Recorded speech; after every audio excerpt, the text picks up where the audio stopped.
Hey, hello, welcome to my YouTube channel. I'm here with Chef Rouge, and we connected, I think, on Threads originally and then Instagram. Mhm. But I see your posts, I like your posts that you post like, remember to eat your fruit. I'm like, it's a great Oh yeah. reminder. We all need to remember to eat our fruits and vegetables. Um, but first, I just wanted to start with I'm sorry, just grabbing my questions. Just kind of like give us, I guess, a background. Are you, I'm assuming you're a chef, right? Do Yeah. you have like your own restaurant? And Yeah, are you that would be pretty funny if I was a chef and not a chef and I called myself Chef Rouge. you know what? You Um, can so whatever. yeah, I'm a plant-based chef. I'm really like health focused and all about like high vibrational foods. And actually, hold on one second, let me grab something. But yeah, so um I cook plant-based food. I work as a private chef actually. And sorry, I'm gonna Okay. grab I was something. actually gonna bring that up at some point. I want to like kind of dive into the vibration of food, but just yeah, I guess kind of like give your journey, your background, like how you got to where you are now, basically. Sweet, yeah. So yeah, I'm a Chef Rouge, Chef Brandon Rouge. My um kind of style is cooking is all like high vibrational foods, plant-based. I started cooking. I think the first time I cooked professionally was I actually bought a taco stand with a friend of mine. And I that was like before I really like was that interested in food and cooking. And uh and yeah, so that was back in like 2013. So a while ago, yeah. And then I guess the reason that I am a chef is because I have had a bunch of food allergies and like digestive issues and just like health challenges. I was diagnosed with celiac disease in 2001, and then Crohn's disease in 2006. And then I developed a bunch of other food allergies. Like I went egg and dairy free in 2011. And then randomly became allergic to beef in 2016. Like salmon was not too long after that. And then I went plant-based in 2017. I first went vegetarian, actually at the suggestion of my Qigong teacher. I started learning practicing Qigong and Tai Chi back in 2017, and then I went vegan in 2018. I was super strictly vegan for a few years, and then kind of had some health issues, uh, digestive issues related to Crohn's disease, and then so I've like kind of stopped being fully vegan for a little while, and then yeah, I've kind of really just in the last few years, like really dialed in my health, my diet, my just wellness practices, and so yeah, now I eat super clean, mostly vegetables and fruits. I don't do a lot of processed food. Don't do a lot of really. I try to do like no processed or refined sugars for the most part. I mean, not always able to stick to that, but you know, I'm pretty good about it. And actually, yeah, like you mentioned, I do. Like friendly reminder to eat some fruit today. I mean, I try to post that like every day, but recently my schedule's been pretty hectic, so I haven't been able to do that as much. But yeah, I mean, I have really healed a lot of my health issues with diet and Qigong is a big part of that. Meditation is a big part of that. And exercising. I try to work out at least a few times a week. And yeah, I've really been able to help a lot of other people to improve their health. And actually, right now, I work for people who have their own health challenges, and I'm really able to help them just with staying healthy by just providing really healthy, clean, plant-based food. So yeah, I'm really passionate about health and food in general. I'm also very spiritual. I started meditating back in like 2007. Mhm. And I back then I sorry, I'm gonna close this window. Um, I read a book by Deepak Chopra called The Spontaneous Fulfillment of Desire, which is all about like synchronicity and basically like manifesting your reality. And it was like that was like I think the second, or maybe not the second, but I read that book not long after I saw The Secret, um, which is all about like the law of attraction and stuff. So yeah, I mean, I'm really like just kind of spiritually focused, health focused, like high vibrational food chef. And when I say high vibrational foods, I mean mostly like basically like plant-based foods, and foods that like, kind of for lack of a better term, raise your vibration or like help you feel Mhm. um, connected with source, I guess. Okay. Yeah. A lot to dive into. Like so Yeah, many yeah. areas that I want to talk about. So where do you live? Do you live in the US? I do, yeah. So I actually just moved for this job for a job I recently started. So I moved all the way across the country. I'm from Seattle. I grew up in Seattle, and I went to college in Atlanta, and then moved back to Seattle in like 2010. And then I have been there mostly. I lived in California for a little while, but and then I spent a couple years like traveling for work. But yeah, I just moved from Seattle to Florida actually, so literally the opposite end of the country. Mhm. And so yeah, now I'm in Jacksonville, Florida, and yeah, I've been out here just for a few weeks. Gotcha. Okay. I wasn't sure if you were lived in another country, if you lived in the US, and I just know that there's like a big difference with our food in the US versus other countries. I don't know how much you've traveled outside of the US. Have you traveled Oh, outside the US? yeah, hold on, I'm just gonna put on this microphone. So I Mm-hmm. like just got off work. I got up kind of late. I Okay. I'm gonna rush into this. Yeah, all right, can you hear me all right? Yep. Mhm. Awesome. Okay, cool. So yeah, sorry, what was your question? Have you traveled outside the US and ate outside the US? Yeah, so I in college I actually studied for a semester in Paris. So I lived in France for like 4 months, and then after I graduated college, I spent quite a bit of time traveling. My dad was actually worked for United Airlines for like 44 years as a flight attendant. And so I got very discounted flights when I was younger, and I very much took advantage of that. So yeah, after college, I actually got a job as a financial advisor, and did that for like a year and kind of hated it. I quit and then did some traveling. I've traveled all around the country, so I've been to I think every state except for four. Oh, wow. And then yeah, and then so yeah, I was in France for a while. While I was in France, I checked a few places out in Europe. I've been to Amsterdam, been to England. And then yeah, 2011, I went to Hong Kong for a couple weeks. And actually, when I got back from Hong Kong was when I developed an allergies to eggs and dairy. You developed it like after, like immediately after coming back from that Like, trip? yeah, like I was in Hong Kong for 2 weeks. When I came back, I was like, I started eating, just food here.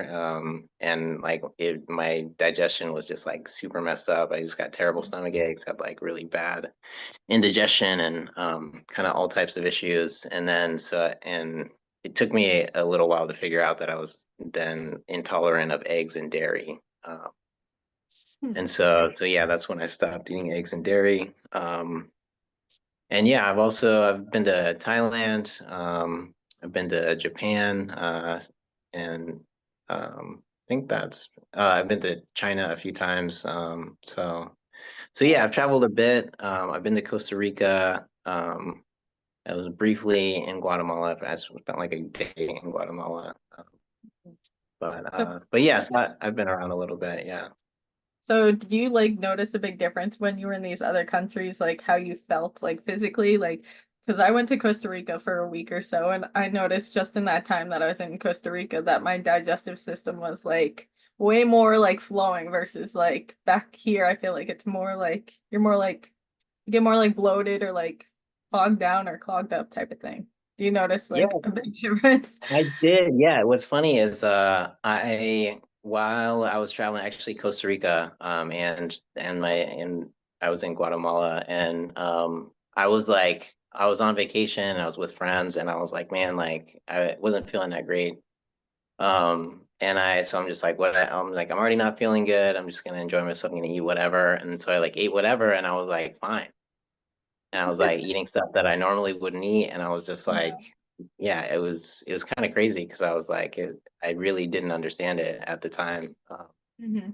But yeah, and I've heard that I've had friends from Europe, and then I have a friend from Bolivia who like she can't eat she can't eat dairy in the United States. Like if she's in Bolivia, she can have dairy just fine. But as soon as she gets back to the States, like within like a week, if her eating dairy, she like gets terrible digestive issues. And so Yeah. I yeah, I've heard that from a number of people. And then I've also heard like people can eat like gluten in Europe, but you can't really have it here.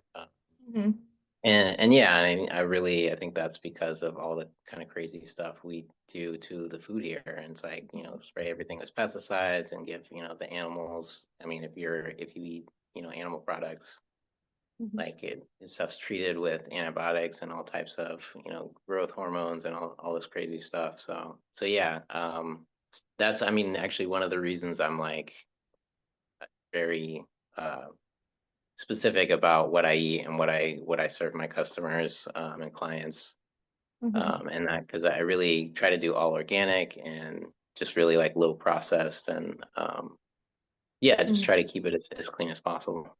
Yeah. I wanted to talk more about this because I feel like there's still a lot of people who aren't really aware of this or they continue to eat the very like processed foods and stuff. And I Mm. feel like they're so used to eating it that it's like they don't really think much of it because they're just so used to it. But once you like kind of stop eating that stuff, it's like your body reacts so poorly to it. It's like the less bad food that I eat, the more like I can't go back to the bad food, you know? Yeah, and that, that's such a real thing. And I think part of it is like your system becomes more sensitive because like that or it knows that like it's not supposed to eat that stuff and it's like contaminated. Um and yeah, so I really think it's like people who eat a bunch of processed foods. I think one of the reasons they don't react too much is because like their system's so overloaded that it's like, it's like it's not even gonna try to deal Mhm. with it. And then when you clean your diet out, like your system becomes more sensitive, but it's protecting you. It's like people think it's like a bad thing that you become sensitive to like processed and like basically bad food.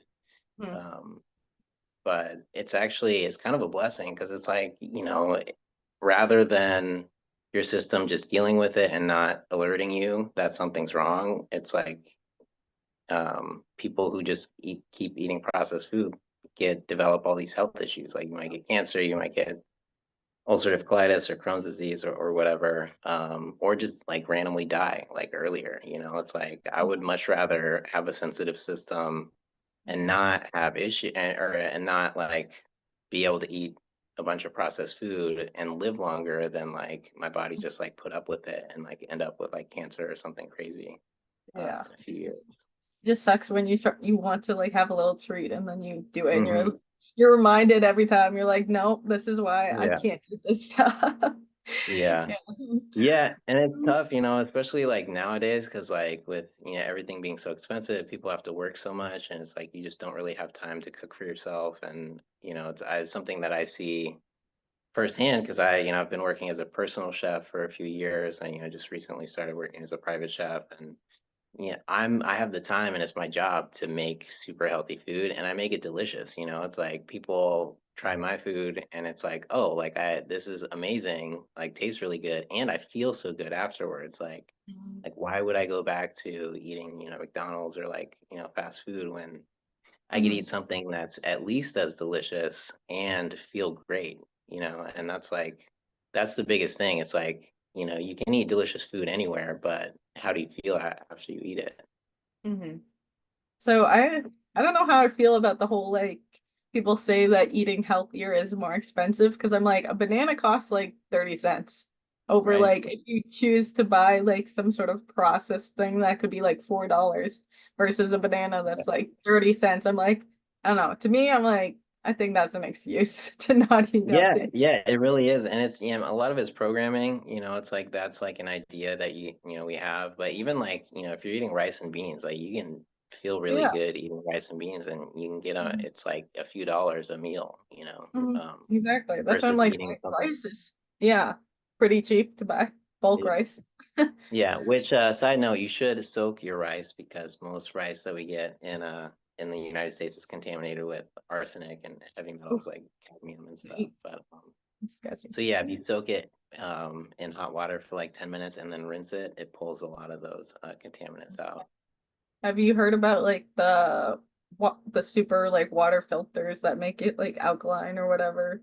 Have you like heard of those Oh filters? yeah, well, so another big thing, I'm all about filtering your water. It's actually the most hate I've ever got on a Threads post was when I posted I don't understand why people don't filter their water. And I literally got like people just like coming at me from the word where tap Oh, water is really? fine. And I'm just like, yo, there's Uh, fluoride in there. There's trace pharmaceuticals. Like, the biggest one is like birth control because it's like it's recycled what? water that, has, yeah, that's there's trace pharmaceuticals in tap water because Gee. it's basically recycled water and like people take pharmaceuticals and then they pee and all those pharmaceuticals go to the water that goes to a water treatment plant. It gets recycled and that stuff doesn't get filtered out. Yeah. Um, Yeah. and then and then I know a fluoride lot and of chlorine. yeah, I Yeah. was gonna say a lot of like town waters and stuff have like chlorine and things like that. But Yeah, pretty much all water in the US has chlorine in it. In pretty much every state, I guess recently Florida and mhm, Utah just banned fluoride or mhm. fluoridation. And Yeah, I then saw that. Portland also doesn't add fluoride to their water, Mhm. but yeah, people think, fluoride's good for you and it's like it's good for your teeth, but it's really not. It's like Yeah. sodium fluoride is a known like neurotoxin and it's Mhm. bad for your bones.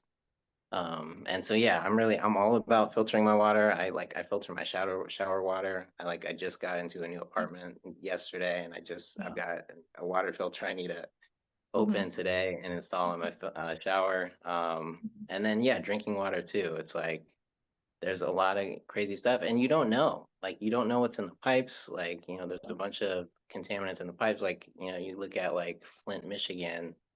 There was like the whole city got lead poisoning because of the pipes.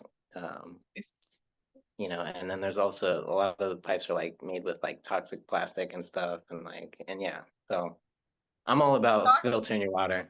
Toxins everywhere. But yeah, I feel like there's a lot of Yeah, conditioning around like fluoride and just like a lot of things that people think are normal that it's like no, it's these are like all the areas where we're basically getting poisoned. So yeah, um but yeah, I don't drink tap water.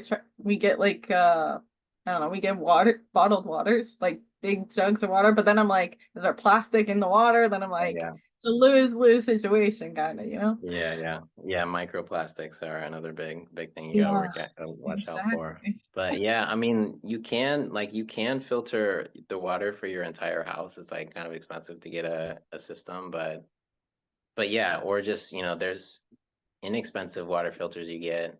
Zero Water is one of my like favorite ones. You can just buy at Target or on Amazon for like 20 bucks and get a filter. And it filters out like 99.9 of 9% of contaminants and stuff. So yeah, I'm all about filtering your water. I'll have to And, get that. and yeah, Hmm. I think have you also heard of like Dr. Emoto? It's like Mm-mm. Masaharu Emoto. Yeah, he was this What's like that? Japanese doctor. He like studied water and I don't know if you've ever seen the pictures of like he what he would do is he would take water and like have um like monks like pray over it and then would freeze it and then would like under a microscope like look at the molecules and with the water that was like blessed and prayed over, like looked in all it looked like snowflakes and these like beautiful patterns, and then he took like water that was um like where someone basically like cursed it and was like, saying all these bad things to it, or like playing heavy metal music and then freezing it and taking a picture of it, and it like looks all like jagged and Yeah, kind of crazy. But I've seen some sort of video like that where it's like, I think like praying over the water or whatever, and then it's like the way it crystallizes. I've seen that mhm. before. I Yeah, don't so know. that yeah, yeah, it's Dr. Emoto was I think the main person who like Okay. pioneered that research. But yeah, I believe it. It's like I pray over my food, I pray over my water, I like bless it. Hmm. And Hmm. yeah, I think that has a big impact. Oh, for sure. I agree with that 100%. I'm not like super consistent about it, but I definitely believe in that. Word. Yeah, you Um, gotta do what you can. I mean, we live in the real world, so it's not like uh yeah, like I don't like try to make a big deal out about it. A lot of do at times I'm just like silent about it. It's not I'm not like telling people. But yeah, I think everything has an impact. It's like also when I'm cooking, I don't listen to like music with like harsh lyrics or like, anything like too negative. If I am listening to music, it's either like lo-fi or like some like, spiritual chanting or something. But yeah. I feel like that definitely goes into like intention, just intention in general with Hmm. everything you do, you know? Yeah. Yeah. Do you I guess pay attention to like I mean I've seen a lot of your posts, so I'm like I know I'm somewhat familiar with kind of your style and what you're into. But do you believe in like manifestation or like Yeah, do you yeah. like how consciousness affects your reality? Oh yeah, for sure. I feel like there's different ways to go about manifesting, like through meditation or just speaking or like writing things down. Like there's different Mhm. ways that I've manifested things into my life. So I feel Where like it also, you need to like practice a lot and like, stay consistent. Because it's easy to kind of like fall off, and like get Mhm. stuck in your behaviors and patterns. Yeah. Yeah, have you seen The Secret or read Like the book? the movie. Um, I get confused because I was trying to watch like the original Secret, and I don't know if I watched Mhm. like a newer one or if it was the original one. I don't know, but I've seen the book. I've read a couple pages. I haven't read like the whole book, but I like know about what's like talked about in the book. Oh yeah. I'm actually not a big fan of The Secret. I think it just like kind of makes it seem like a fairy tale, like or it's just Mhm. people think like, oh, I'm just gonna think positive thoughts for like Mm. 5 minutes, and then I'm gonna, walk outside and there's gonna be a Ferraris in my driveway.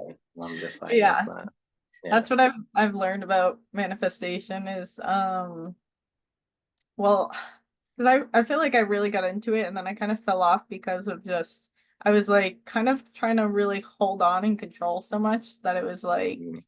once that manifestation went away, I was like, what the hell? Like I thought I could control everything. And it's like it doesn't Mhm. really, work like that. So Yeah. it's kind of a mix of things too. Like you also can't just like sit back and do nothing. I feel like it requires like action sometimes to, Oh yeah. you Yeah, for know, sure. achieve things. Yeah.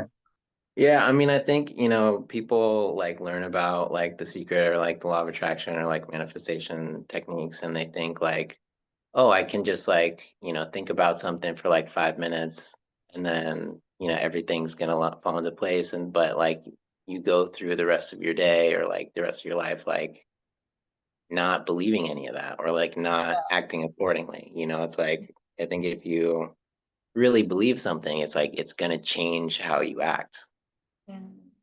Mm. So so Hmm. yeah, it's Yeah, not I think like it because a lot of it you kind of have to do. I mean, they talk about like doing it as you wake up and before you go to bed, so that it kind of mm, programs your subconscious mind more. yeah, Versus like if you're kind of just trying to like believe a new concept just like in the middle of your day, it might not like really absorb and get into there, you know? yeah. Yeah, I think my favorite teacher about like manifestation, and he actually never uses the word manifestation, is Neville Goddard. Have you heard of Neville? Yeah. Yeah, so he teaches the law of assumption, which essentially is if you assume the feeling of whatever reality you want to experience and Mm. live as if that was your reality, then that will essentially become your reality. Mhm. But I agree with that, but then some it's like also like if you have a really strong belief like subconsciously that you're not really aware of, that's kind of like Mm.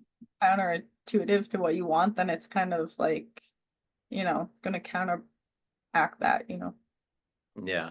Yeah, and I mean, having a thought is not the same as having a belief. Mm. Yeah. It's like you can think, oh, I want this, but it's like if you in deep in your heart, like you don't really believe it. It's like that's Yeah. not a belief. Hmm. Yeah. Exactly. I kind of want to like dive into the Qigong because like I kind Okay. of start I kind of started just like doing it myself without realizing that I was kind of Right. doing it. And then I watched like a Qigong video on YouTube and I was like, wait, I kind of do this myself without like following a practice. Yeah. So, I don't know.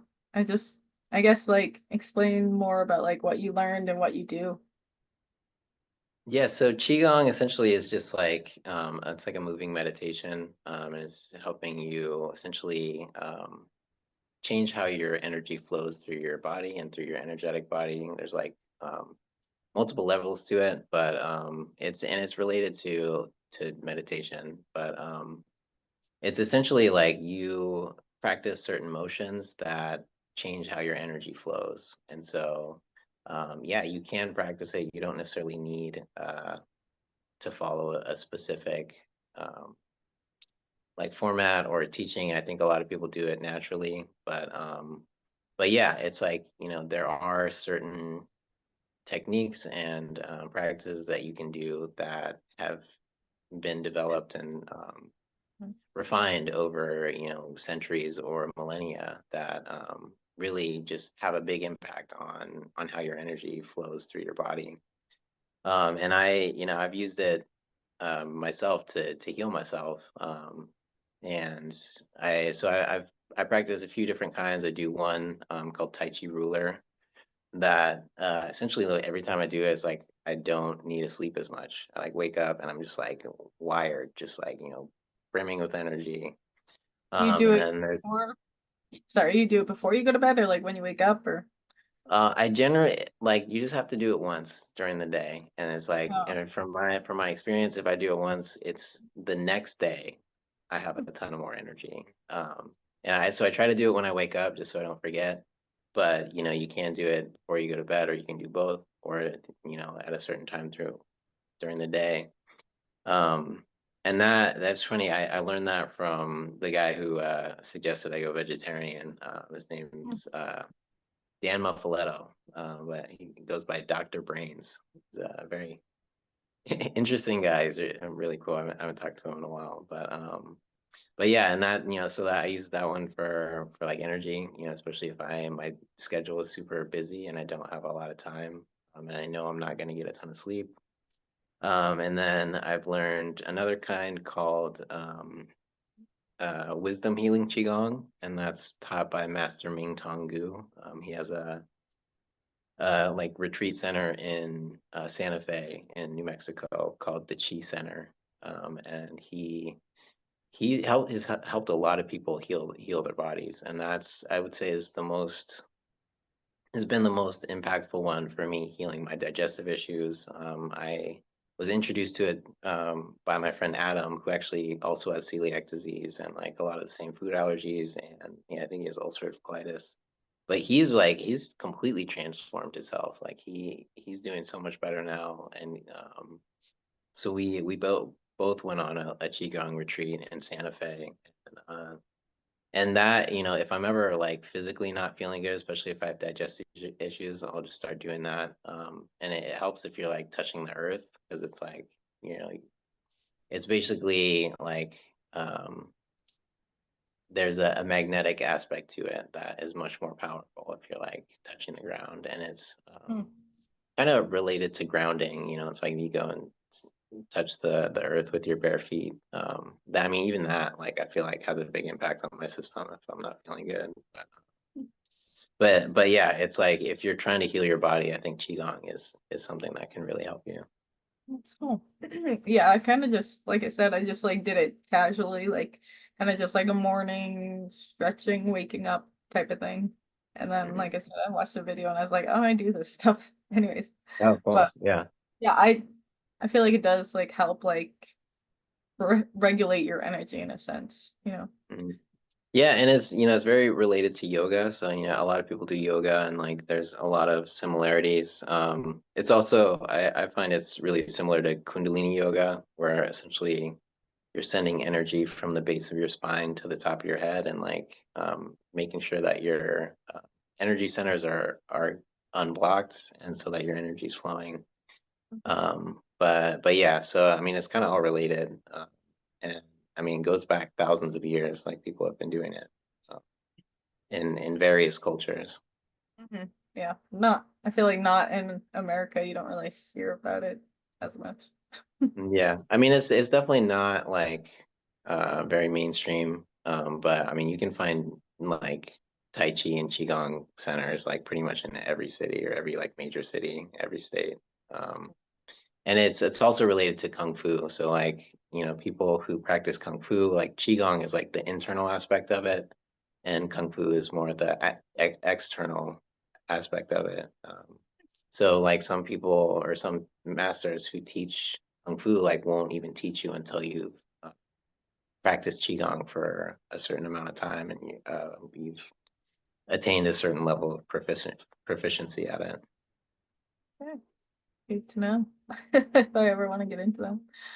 Yeah. Uh, we only have like 5 minutes left or so. So, I did want to mention like I tried to go vegan for like 2 weeks and I didn't really notice a difference. I was like, because I love cheese so much. That's like one of my probably favorite foods. I'm like, I can't Mhm. give up cheese. Like, but I did go vegan for 2 weeks and I was like, I didn't notice a difference. So I was like, I'm gonna continue to eat cheese.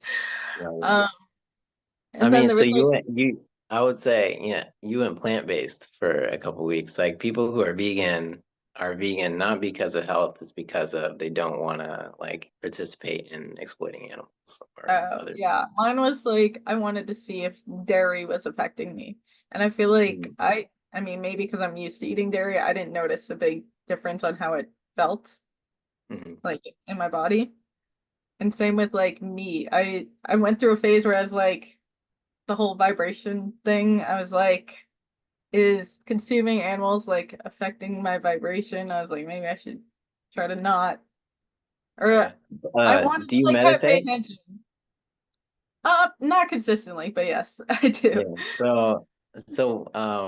With like eating animal products, like especially meat, like eating, you know, like animal flesh, like Mhm. it's definitely has an impact on like essentially how easily you can connect to source and like do like if you meditate regularly. The way I would kind of describe it is like if you are, you know, if you have a window that's like really clouded and you shine light into that window, like meditation is like you're shining light into that window, into the skylight of your system. And if you're a vegetarian, it's like cleaning that window. It's like, you know, so it's like I really, and that this is from my personal experience. It's like I've found that if I'm eating meat, like I don't, it's like my meditation is not as like profound and it's not as like clear. And also just like my emotional set point. Like if I'm not eating meat, which I don't, you know, it's like I don't experience a lot of like negative emotions. Like I don't have anxiety, I don't get angry. And you know, it's like that, I mean, and that's kind of related to food in general because you can absorb energies from other people and stuff too. But yeah, it's like if were to eat like chicken or turkey or something or pork is probably the worst. And I noticed this when I first started going vegetarian. It's just like I have a lot more negative emotions that I experience throughout the day, and I'm just not as happy and feeling Yeah. good. Huh. I feel like I'd have to go like a long period, but I feel like if I cut out if I cut out too many things, I'm like gonna be a twig. I'm already like getting skinny. I'm like, I'm gonna get even skinnier, but I don't know. I'll think about it. Right, yeah. I mean, and it's like it's something to experiment with, but yeah, it's like I know people who have a lot of anxiety or like negative emotions, it's like a lot of times you're absorbing that from the food that you're eating. Yeah, that makes sense. Yeah, I mean, my body doesn't like pork, but and I'd say I mostly eat chicken. I don't really eat like red meat that often, but I don't know, chicken like a few times a week or so. But yeah, I'd probably have to go a long period without eating chicken. Yeah. Yeah, actually, so Sadhguru actually makes a point. He says that whenever if you eat meat, you're basically having to process the emotions of whatever animal you're eating. So if you're gonna eat meat, you should eat meat from an animal that doesn't experience super complex emotions. So chickens don't experience as complex emotions as like pigs or cows or That lamb, makes sense. or Okay. yeah. So and that I can attest to that from personal experience. Like when I was eating meat, it's like if I ate chicken, it would be much less impactful negatively on my system than like pork or beef or any other. Good to know. Okay, two quick questions. One, your favorite dish to cook. I love making tacos and sushi, so I know that's two, but I do What kind of taco? pepita tacos. So they're made with pumpkin seeds. It's my own kind of recipe that I've developed. 'Cause pumpkin seeds are like one of the most nutritious ingredients on the planet. And I essentially make it into like a meat that's very similar to like ground beef. Sounds interesting. I'd have to try that. Yeah. And then I guess where can people find you on social media? So I'm pretty easy to find on Instagram. So I'm Chef Brandon Rouge, or Threads or X. But yeah, if you just look up Chef Rouge, I'll usually the first one that pops up, or Chef Brandon Rouge. Okay, awesome. Well, thank you for coming on. This is very informational. Of Yeah, course, yeah, it's been good talking to you. I hope we can chat again sometime soon. yeah, that'd be awesome. All right. Bye. All right.